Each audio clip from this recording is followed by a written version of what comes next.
नमस्कार, बहुत स्वागत आप सभी का। आप देख रहे हैं आपकी बात मध्य प्रदेश। आपके साथ मैं हूं अभिलाष मिश्रा।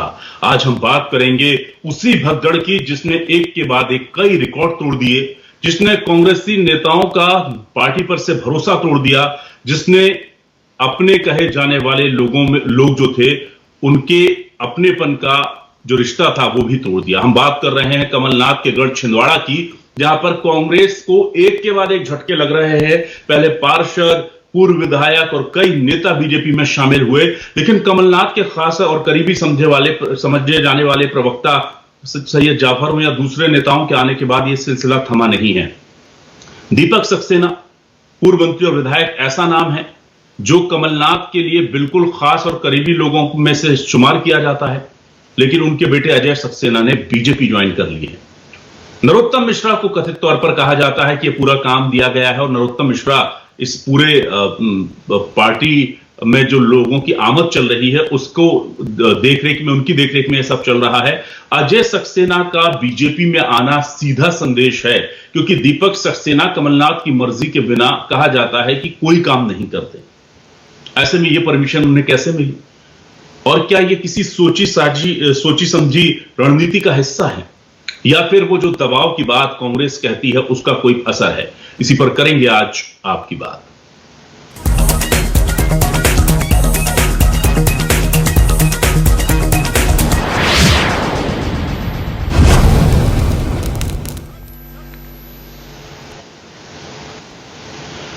और आइए सबसे पहले सुनते हैं कि सीएम डॉक्टर मोहन यादव ने क्या कहा है कांग्रेसियों के इस तरह से बीजेपी में शामिल होने पर, और साथ ही साथ अजय सक्सेना ने क्या कहा है अपने इस फैसले पर। 50 सालों का संबंध रहा है। मेरे पिता ने कांग्रेस का और कमलनाथ जी का साथ उनकी सेवा पिछले 50 सालों से की। कहीं ना कहीं पिछले 6 सालों से वो उपेक्षित थे। नकुलनाथ जी के छिंदवाड़ा में नेतृत्व करने के बाद से भारी असंतोष है कार्यकर्ताओं में, और कहीं ना कहीं सब लोग प्रताड़ित महसूस करते हैं। सम्मान और स्वाभिमान की ये लड़ाई है। प्रसन्नता है कि भाजपा का परिवार बढ़ रहा है, और जिस प्रकार से आज भी ज्वाइनिंग हुई, कौन सी पार्टी बची है जिसमें कोई कार्यकर्ता रहना चाहते हैं? सभी भाजपा में आना चाहते हैं। मैं भाजपा में आने वाले सभी नेताओं का, कार्यकर्ताओं का सबका स्वागत करता हूं, और हमने आश्वस्त किया है कि भाजपा यशस्वी प्रधानमंत्री के नेतृत्व में सरकार भी बनाने जा रही है, और हमारी सरकार सभी लोगों का सम्मान का ध्यान रखेगी, उनके सुझाव पे काम करेगी, और जनता की सेवा को लेकर के सरकार जिस ढंग से अभियान में चल रही है, प्रदेश को नंबर 1 राज्य बनाना, तो सबका साथ, सबका विकास और सबका प्रयास, सबका विश्वास, इस मूल मंत्र पे हम सब साथ चलेंगे। तो सुना आपने, कमलनाथ के सबसे करीबी, 50 सालों तक कमलनाथ के साथ खड़े रहने वाले दीपक सक्सेना के बेटे, कमलनाथ के बेटे नकुलनाथ से नाराज हैं। वो कह रहे हैं कि नकुलनाथ के आने के बाद पार्टी में अब कुछ बचा नहीं है, और वो पिछले 5-6 सालों से अपने सम्मान की लड़ाई लड़ रहे थे। इस पूरे मामले को लेकर क्या कहा है नेता प्रतिपक्ष उमंग सिंघार ने, और साथ ही साथ कांग्रेस प्रवक्ता अवनीश बुंदेला ने, सुनिए। ये तो पार्टी के कार्यकर्ताओं के लिए, प्रदेश के लिए अच्छी बात है कि सभी वरिष्ठ नेता चुनाव लड़ रहे हैं। तो ये तो एक खुशी की बात है मध्य प्रदेश के कार्यकर्ताओं के लिए, और भारतीय जनता पार्टी के लिए टेंशन की बात है। तो ये तो सब प्रमाणित है कि किस प्रकार से भारतीय जनता पार्टी धन, बल और सरकारी एजेंसियों का दुरुपयोग करके कर रही है, लेकिन कांग्रेस मजबूत है और कांग्रेस के सब नेता चुनाव लड़ने के लिए तैयार हैं। अगर आपकी विचारधारा पर आपके स्वार्थ हावी हो जाते हैं, जैसे अगर हम अभी दीपक सक्सेना के अलावा और भी कई नेताओं की बात करें, सब कुछ मिला उन नेताओं को, राज्यसभा गए, मंत्री बने, केंद्रीय मंत्री बने, पीसीसी चीफ बने, इसके बाद भी अगर आप छोड़ जाते हैं, और जबकि आज की तारीख में पार्टी को सबसे ज्यादा आवश्यकता है कार्यकर्ताओं की, नेताओं की, उनके मार्गदर्शन की, उनके साथ की, उसके बाद भी अगर छोड़ रहे हैं, तो मैं ऐसा मानता हूं कि लोगों का स्वार्थ है, इससे अलावा कुछ नहीं।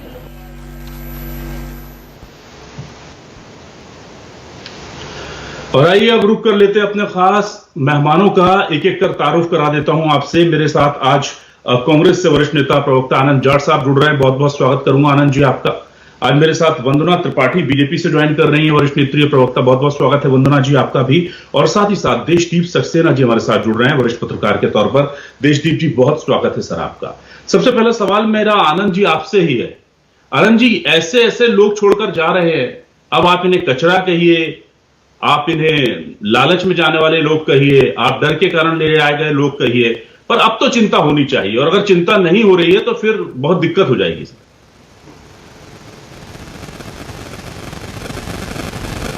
किस बात की चिंता होनी चाहिए अभिलाष जी? जी, पार्टी को इस बात की चिंता होनी चाहिए कि जो लोग 50-50 साल तक पूरे परिवार के साथ कांग्रेस की सेवा में लगे रहे, आखिर वो क्यों जा रहे हैं?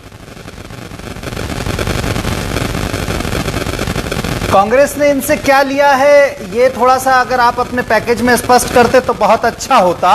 कांग्रेस ने केवल इनको दिया है, और आज कांग्रेस पार्टी जो है देने की स्थिति में नहीं है, तो ये साथ छोड़कर चले गए। जो संघर्ष नहीं करना चाहते हैं, ऐसे कार्यकर्ताओं को भाजपा ले, और कांग्रेस का भार जो मुक्त हुआ है, उस भार की भी मैं भारतीय जनता पार्टी को शुभकामना देता हूं। इसमें क्या हो गया है, कोई अनहोनी बात नहीं है। और लोकसभा चुनाव सामने है, हम जितने कार्यकर्ता हैं मिलकर लड़ेंगे, और एक युवाओं की एक नई टीम बन रही है जो जिनमें संघर्ष का माता है, जो राहुल गांधी की सामाजिक न्याय की राजनीति, कांग्रेस पार्टी की सर्वोदय की राजनीति की विचारधारा में आस्था रखते हैं, और संघर्ष करके जो है देश को आगे ले जाने की सोच रखते हैं।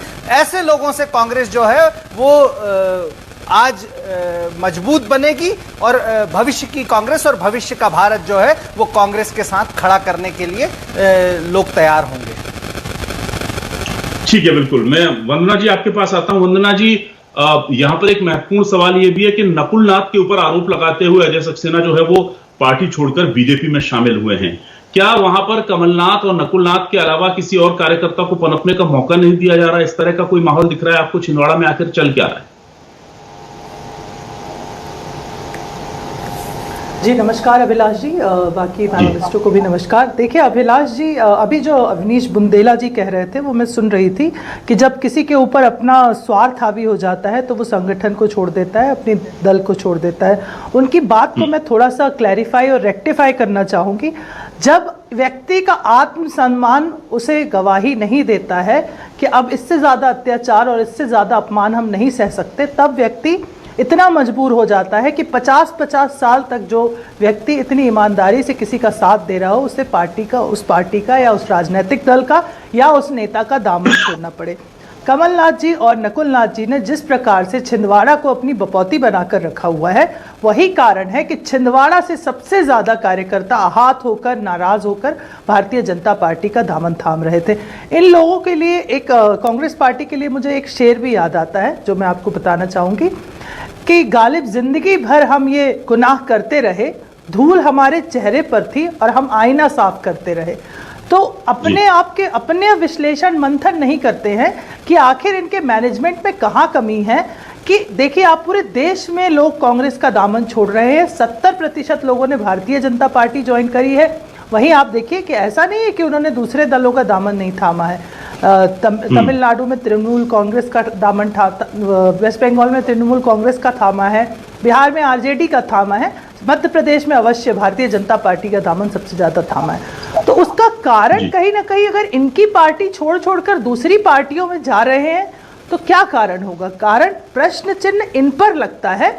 और ये लोग इस प्रकार के लोग हैं, ये चाहे ये आनंद जी हों या कांति देव भूरिया जी जैसे एक वरिष्ठ नेता, अपनी पार्टी के कर्मठ निष्ठावान कार्यकर्ताओं को उनकी पार्टी छोड़ने के बाद कचरा बताने लगते हैं। तो क्या आप ये कहेंगे कि जो इतने वरिष्ठ नेतागण हैं, यादवेंद्र जी जो आज जिन्होंने ज्वाइन किया है, उनको भी आप उनके विषय में भी यही टिप्पणी करेंगे क्योंकि वो तो आपकी पार्टी से विधायक रह चुके हैं? सुरेश पचौरी जी को भी आप यही शब्द यूज करेंगे? तो देखिए, कांग्रेस पार्टी के साथ दिक्कत ये है कि जब तक आपका झंडा, जब तक आपकी जय जयकार लगाए, तब तक हमारा कार्यकर्ता अच्छा, और जैसे ही वो अपने आत्मसम्मान के लिए आवाज़ उठा दे तो वो कचरा हो जाता है। वहीं एक तरफ आप देखिए कि भारतीय जनता पार्टी में कार्यकर्ताओं की पूंछ परख है, इसीलिए कांग्रेस पार्टी छोड़कर भी भारतीय जनता पार्टी में लोग आ रहे हैं, क्योंकि सब जानते हैं कि भारतीय जनता पार्टी एक कार्यकर्ता आधारित पार्टी है। यहाँ पे हम किसी व्यक्ति विशेष या किसी परिवारवाद या तुष्टीकरण के लिए कार्य नहीं करते हैं। आपने देखा किस प्रकार से दर्शन सिंह चौधरी जी, जो एक आम किसान के बेटे हैं, उन्हें हमने टिकट दिया। आपने देखा बालाघाट में हमने एक पार्षद को टिकट दिया। तो हमारे यहाँ ठीक है। कार्यकर्ता भाव से लोग कार्य करते हैं और यही कारण है कि सब जो लोग आ रहे हैं वो हमारी पार्टी ज्वाइन कर रहे हैं। ठीक है, मैं आ जाता हूं देशदीप सक्सेना जी आपके पास। देशदीप सक्सेना जी, छिंदवाड़ा में जिस तरह से बीजेपी ने पूरे गढ़ को ढा दिया है, नरोत्तम मिश्रा बताया जा रहा है कि इस काम के लिए उन्हें जिम्मेदारी मिली है, और इससे पहले सिंधिया जब आए थे उस टाइम भी नरोत्तम मिश्रा की महती भूमिका रही थी। तो क्या ये बिल्कुल सोची समझी प्री प्लानिंग के तहत सब कुछ हो रहा है, या वाकई में छिंदवाड़ा में कांग्रेसी कार्यकर्ता इतने ज्यादा नाराज हैं कि ऐन चुनाव से पहले वो ग्वालियर वाली स्थिति अब छिंदवाड़ा में हो गई है?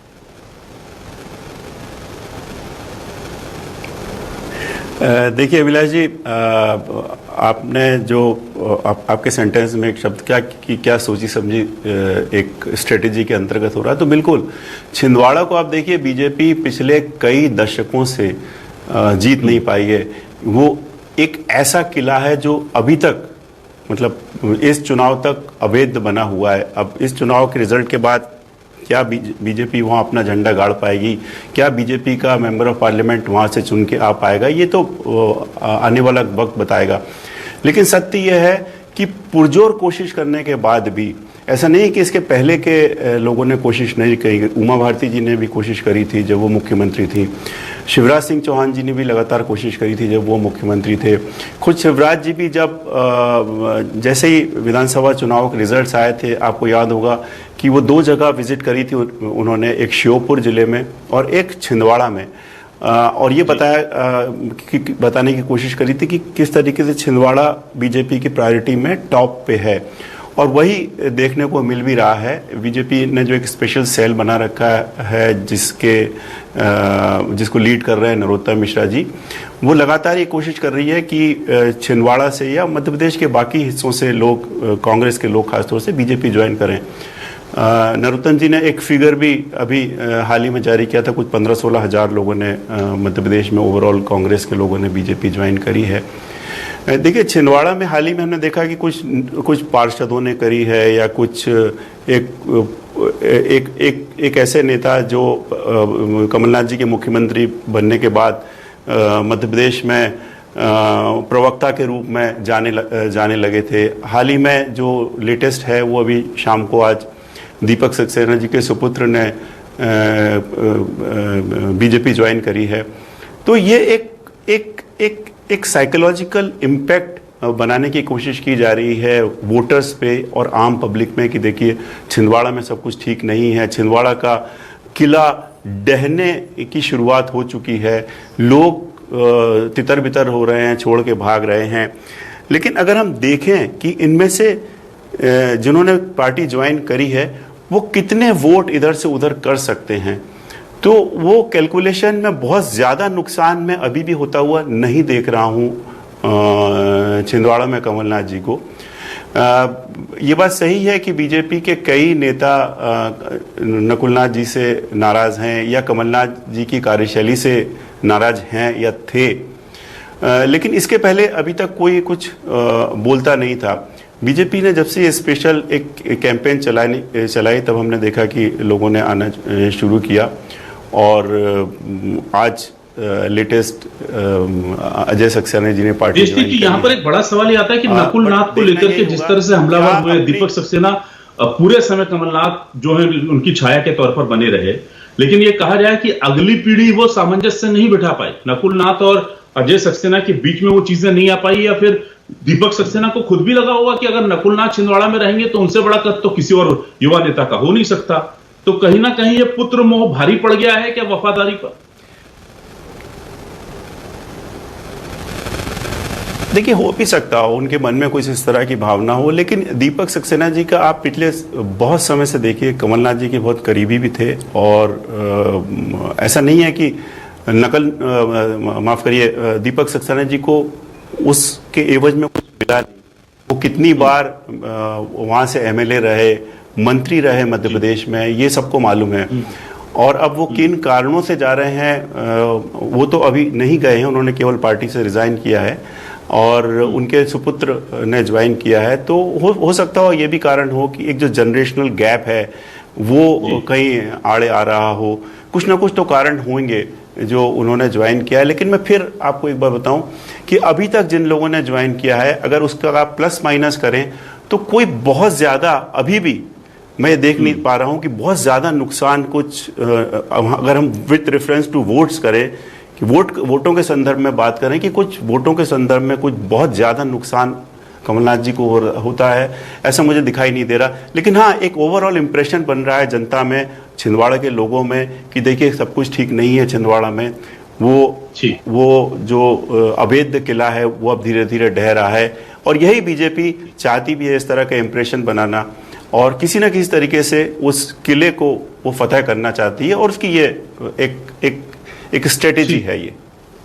ठीक है सर, वापस आता हूं मैं अपने गेस्ट आनंद जी के पास। आनंद जी देखिए, सैयद जाफर एक प्रवक्ता जो कि थे बीजेपी में, वो शामिल हो गए। उससे पहले नरेंद्र सलूजा शामिल हुए, और सैयद जाफर ने एक पिक आज से 4-5 दिन पहले पोस्ट की थी। उसको देख करके मैं इस बारे में सोच रहा था। उसमें कमलनाथ के बगल में सिंधिया बैठे हैं और पीछे सैयद जाफर खड़े हैं। मैं देख पा रहा हूं उनके पीछे नरेंद्र सलूजा खड़े हैं, और साथ ही साथ पंकज चतुर्वेदी खड़े हैं। उस पिक में जो 4 लीडर खड़े हुए हैं कांग्रेस के, वो चारों बीजेपी में जा चुके हैं, और कमलनाथ बाद में अकेले दिख रहे हैं। आप मुझे ये बताइए सर, क्या एक बार सोचने की जरूरत नहीं है कि आपसे ये लोग कांटेक्ट कर रहे हैं, बातचीत कर रहे हैं, जब आपको पता है कि छिंदवाड़ा में स्पेशली असाइन किया गया है नरोत्तम मिश्रा जी को, तो छिंदवाड़ा के कार्यकर्ताओं पदाधिकारियों के साथ कोई बैठक चल रही है, कोई बातचीत हो रही है कि भाई किसी तरह से, आप जिस तरह से बोलते हैं दबाव में अगर है तो दबाव में नहीं आना है, लालच में नहीं आना है।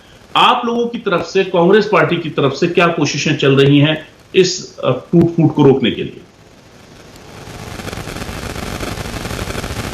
देखिए, बड़ा महत्वपूर्ण सवाल आपका है, लेकिन उससे पहले भाजपा की प्रवक्ता ने बड़े बेहतरीन तरीके से कुछ झूठ बोले हैं। उन झूठों को मैं स्पष्ट कर दूं। तो राजस्थान में चुरू एक लोकसभा है, वहां से सिटिंग सांसद राहुल कासवा जो है वो कांग्रेस पार्टी में शामिल हुए हैं। भारतीय जनता पार्टी मध्य प्रदेश में ऐसे नेताओं को ले जा रही है जो पूर्व हैं और इतने बड़े कद वाले हैं जिनकी वजह से मध्य प्रदेश में 20 साल से कांग्रेस जो है विपक्ष में है। तो यहां देखने वाली बात यह है, हरियाणा से सिटिंग सांसद जो हैं वीरेंद्र सिंह जी के बेटे ब्रजेंद्र सिंह जी, वो भी कांग्रेस पार्टी में आए हैं।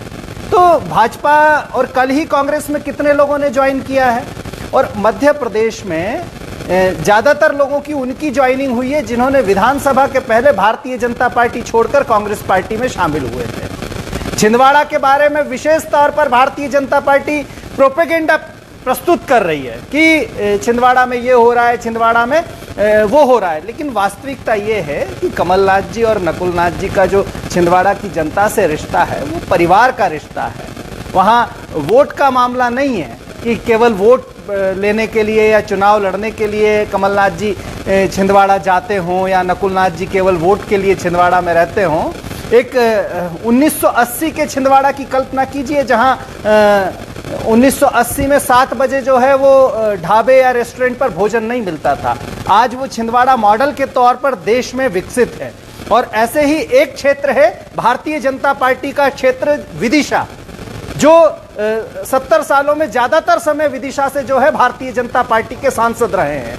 एक व्यक्ति है जो 34 साल से किसी ना किसी रूप में विदिशा से निर्वाचित होता रहा है। विदिशा ने भाजपा को प्रधानमंत्री दिए, विदेश मंत्री दिए, मुख्यमंत्री दिए, लेकिन 2018 में मार्च में रिपोर्ट आई थी नीति आयोग की, तो उस रिपोर्ट में यह स्पष्ट हुआ था कि विदिशा देश के 100 सबसे पिछड़े जिलों में शामिल है। तो भाजपा का एक तरफ यह मॉडल है, दूसरी तरफ कांग्रेस का छिंदवाड़ा का मॉडल है। तो मैं तो यह पूछना चाहता हूं कि विदिशा में शिवराज सिंह चौहान ऐसा क्या कर देंगे जो वो 5 बार सांसद रहते हुए 16.5 साल मुख्यमंत्री रहते हुए विदिशा को विकसित नहीं कर पाए। उस विदिशा को 60 साल विदिशा का भाजपा बताए कि वो विकास क्यों नहीं कर पाई, और 34 साल में शिवराज सिंह चौहान ने भारतीय जनता पार्टी के साथ मिलकर विदिशा को सबसे पिछड़े जिलों में क्यों शामिल कराया। सिलिकोसिस अगर कोई रोग है तो वो विदिशा में आदिवासियों के अंदर है, कुपोषण है तो वो विदिशा में है, गरीबी है, बेरोजगारी है। नेताओं ने अपने बच्चों को नौकरी दिलाने के लिए, अपने बच्चों को रोजगार दिलाने के लिए विदिशा में उद्योग खोले हैं। विदिशा के आम जनता को, आम जनता के बच्चों को, नए युवाओं को रोजगार नहीं मिला है। यह भारतीय जनता पार्टी का मॉडल है। तो आज भाजपा और कांग्रेस की मजबूती से देश मजबूत नहीं होगा। जब जनता मजबूत होगी तो देश मजबूत होगा। और राहुल गांधी जी जो गारंटियां युवाओं के लिए, जो गारंटियां महिलाओं के लिए, जो गारंटियां किसानों के लिए दे रहे हैं, उनसे जनता मजबूत होगी। और इसलिए कांग्रेस का हाथ आम जनता के साथ होता है और भाजपा का साथ उद्योगपतियों के साथ होता है। ये दोनों की नीतियों में फर्क है और मध्य प्रदेश और देश की जनता को यह समझना पड़ेगा कि लोग आते जाते रहते हैं, नीतियां और देश हमेशा स्थायी रहता है। और देश का निर्माण जब नेहरू जी के नेतृत्व में कांग्रेस ने किया था तो उस बनाए हुए को बेचने वाली भाजपा है। ठीक है, मैं वंदना जी के पास आता हूं। वंदना जी, देखिए, बड़ा महत्वपूर्ण सवाल उन्होंने उठा दिया। वो सवाल बहुत जायज है कि छिंदवाड़ा और विदिशा की उन्होंने तुलना की, और ऑब्वियसली आप माने या ना माने, छिंदवाड़ा के विकास को देख करके हर कोई कहता है कि यहां विकास हुआ है। हालांकि जनता अब उस पर कितना यकीन रखती है वो इस बार वोटिंग के बाद पता चलेगा। लेकिन अभी की जो एक नजर में जो इमेज है वो विदिशा और छिंदवाड़ा में कोई भी मध्य प्रदेश का या देश का आदमी बता सकता है जो इन दोनों शहरों को घूम चुका है या जा चुका है या जानता है कि छिंदवाड़ा विकास के मामले में बहुत आगे है। पहला सवाल तो ये। दूसरा सवाल ये कहा जा रहा है कि राजगढ़ से दिग्विजय सिंह चुनाव लड़ने जा रहे हैं। गुना से शायद अरुण यादव को उतारा जा रहा है। ऐसे कई बड़े नेताओं के नाम चल रहे हैं। लेकिन हाँ, टिकट वितरण को लेकर के जो देरी हो रही कांग्रेस में, उस पर क्या कहेंगे आप? ये दोनों सवाल हैं। देखिए, पहली बात तो अभिलाष जी, छिंदवाड़ा मॉडल की ये बार बार बात करते हैं। तो छिंदवाड़ा जो है वो कमलनाथ जी की family, Kamal Nath family private limited बन चुका है और वही हमें हटाना है। उस अभेद किले को हमें फिर से भेद के और 29 के 29 कमल मध्य प्रदेश में खिलाना है। अभिलाष जी, केवल 30 सेकंड लूंगा आपके। और रही बात अगर ये विकास की बात करते हैं तो शिवराज जी की जब ये बात करते हैं और बाकी नेताओं की बात करते हैं तो ये हम इनकी तरह स्वार्थ की राजनीति नहीं करते कि हम एक जिले के विकास में, हमने पूरे देश का भी विकास किया है, पूरे प्रदेश का विकास किया है। आप शिवराज जी की सरकार जब से आई थी तब के मध्य प्रदेश को देखिए और पहले के मध्य प्रदेश को देखिए। पहले कुछ हजार करोड़ का बजट होता था मध्य प्रदेश का, 3,14,000 करोड़ पर लाए माननीय शिवराज सिंह चौहान जी। महिला जो कन्या भ्रूण हत्या जो कांग्रेस की सरकारों में इतनी ज्यादा थी, उस पर रोक लगाने वाले हमारे माननीय शिवराज जी है। जेंडर रेशो को इंप्रूव करने वाले माननीय शिवराज जी। आज वो पूर्व मुख्यमंत्री हैं, फिर भी भारतीय जनता पार्टी में उनका सम्मान है। वो मार्गदर्शन करते हैं, वो चुनाव प्रचार कर रहे हैं। क्योंकि भारतीय जनता पार्टी में कार्यकर्ता का सम्मान है और यहाँ पर सब कार्यकर्ता भाव से काम करते हैं। मुख्यमंत्री शिवराज सिंह ही वो व्यक्ति हैं जिन्होंने लाडली बहना योजना लाई। उसके बाद आप देखिए हमारे माननीय मुख्यमंत्री डॉक्टर मोहन यादव जी ने जो उनके कार्यों को एक्सेलरेशन और गति प्रदान करने का कार्य किया है। आपने 100 दिन का उनका कार्य देखा, कार्यशैली देखी, किस प्रकार से ताबड़तोड़ तरीके से वो निर्णय लेते हैं और इतने बड़े बड़े निर्णय जो कांग्रेस पार्टी की सरकारें सोच भी नहीं सकती थी। हरदा बम फैक्ट्री का निर्णय हो, चाहे आपने देखा कि जो गुना, देखिए ये जो आनंद जी बार बार ये जो प्रश्न चिन्ह लगाते हैं, मैं इन पर प्रश्न चिन्ह लगाती हूँ कि भाई आज शाम को सूची आनी थी 6 बजे की, हमें सूचना मिली थी कि कांग्रेस की सूची आने वाली। आखिर ऐसी क्या आंतरिक कलह चल रही है, ऐसा क्या मतभेद चल रहा है, आपसी सामंजस्य समन्वय क्यों नहीं बैठा पा रहे हैं आप लोग? 18 प्रत्याशियों की घोषणा कब होगी? चुनाव की तारीखों के कुछ दिन पहले कम से कम उन्हें प्रचार का समय तो दीजिए। और आपकी पार्टी में जैसा मैंने सुना है कि आपकी पार्टी के बड़े बड़े नेता चुनाव लड़ने को तैयार नहीं है और आप कहते हैं कि जो हमारे पूर्व थे वो सब आपके भारतीय जनता पार्टी में चले गए और अभी जो हमारे वर्तमान, तो ये बताइए आप मुझे आनंद जी कि पूर्व हो जाने से किसी का सम्मान कम हो जाता है? पूर्व व्यक्तियों का कोई सम्मान नहीं होता, पूर्व प्रधानमंत्री का कोई सम्मान नहीं होता, पूर्व मुख्यमंत्री का सम्मान नहीं होता। सुरेश पचौरी जी पूर्व हो गए तो उनका सम्मान नहीं क्यों? हमारे यहाँ तो प्रभात झा जी पूर्व सांसद है, आज भी वो मार्गदर्शन मंडल में है, चुनाव में हमें मार्गदर्शन प्रदान करते हैं। हमारे यहाँ नरोत्तम मिश्रा जी पूर्व मंत्री है लेकिन वो प्रदेश में न्यू ज्वाइनिंग टोली के संयोजक है। तो ये पूर्व और पास्ट और प्रेजेंट वाली बातें करना आप छोड़ दीजिए और सामंजस्य बैठाइए, समन्वय बनाइए और अपनी सूची लाइए। और एक और सलाह आपको, कृपया करके उस सूची में कुछ मैं महिला जल्दी से 30 सेकंड ही दे प्रत्याशियों पाऊंगा के आनंद जी नाम आपको, फिर मेरे अवश्य देश दीदी के राहुल पास आना है। गांधी 30 के सेकंड में अपनी जैसे- बात कर लीजिए आनंद जी प्लीज। मध्य प्रदेश में 5.5 करोड़ लोगों को प्रधानमंत्री गरीब कल्याण योजना के माध्यम से 5 किलो मुफ्त अनाज दिया जा रहा है। ये शिवराज सिंह चौहान के विकास का एक आप छोटा आखिरी सा वक्त मैं की उदाहरण लाइए, आप प्रस्तुत अपनी करता सूची के हूं। विषय में मध्य चर्चा प्रदेश करिए, देश में सूची कब कुपोषण आ में रही है नंबर आपकी? 1 है। मध्य प्रदेश आप देश में अपनी बेरोजगारी सूची में के विषय नंबर में 1 चर्चा है। करिए, किसान आनंद जी। आत्महत्या में मध्य प्रदेश की दयनीय स्थिति है और मध्य ठीक है, प्रदेश ठीक है, में आनंद शिक्षा और स्वास्थ्य के इंडेक्स आनंद जी, में भारतीय आपकी जनता सूची पार्टी कब की आ रही सरकार है? पूरी तरह मैं विफल देशदीप रही सक्सेना जी है। के पास इसलिए आता हूं, यहाँ वंदना जी, विकास आनंद का इस- थोथा ठीक है, चना सर। बाजे घना सूची का इस तरह समय और के ठीक है। तारीख झूठे बताइए। देशदीप सक्सेना जी के पास आता हूं। देशदीप इससे सक्सेना जी, मध्य प्रदेश की कांग्रेस में जिस जनता तरह से का टिकट भला वितरण में नहीं देरी होने हो रही है वाला और अब जो नई खबर आ रही है कि कहां से कौन चुनाव लड़ सकता है, गुना से जो नाम आ रहा है वो अरुण यादव का आ रहा है। ये भी कहा जा रहा है कि दिग्विजय सिंह जो है वो चुनाव लड़ रहे हैं राजगढ़ से, और भी कई तरह की बातें चल रही हैं। लेकिन जो लेट लतीफी हो रही है उसको लेकर आप क्या कहेंगे, और दिग्गजों को चुनाव लड़वाना क्या कांग्रेस के लिए थोड़ा सा भी चुनौतीपूर्ण कार्य हो रहा है? ये लेट लतीफ़ी हो रही है कि नहीं, ये कांग्रेस की अपनी स्ट्रेटजी है कि वो कब लिस्ट डिक्लेयर करते हैं कब नहीं करते हैं। लेकिन हाँ, एक जो सस्पेंस बना हुआ है वो ख़त्म होना चाहिए और जितनी जल्दी लिस्ट डिक्लेयर होगी उतनी जल्दी लोगों को मौका मिलेगा अपना अपना चुनाव प्रचार करने का। जहाँ तक सीनियर लीडर्स को चुनाव लड़ने की या उनको लड़वाने की ज़रूरत की है तो वो होना भी चाहिए। देखिए, लीडिंग फ्रॉम द फ्रंट बोलते हैं अंग्रेज़ी में, तो वो ज़रूरी है। एक कार्यकर्ताओं में भी उत्साह आता है जब अगर दिग्विजय सिंह जी राजगढ़ से चुनाव लड़ते हैं या अरुण यादव जी को कहीं से उनको टिकट दिया जाता है। ऐसा बात चल रही है कि सिंधिया जी के खिलाफ उनको उतारा जा सकता है, तो अच्छा है। इससे कांग्रेस की के जो वर्कर्स हैं उनमें उत्साहवर्धन होगा, एक एनर्जाइज होंगे वो ऑटोमेटिकली तरीके से, क्योंकि वो देखेंगे कि किस तरीके से बड़े नेता मैदान में हैं और ओवरऑल इससे कांग्रेस को फायदा होगा।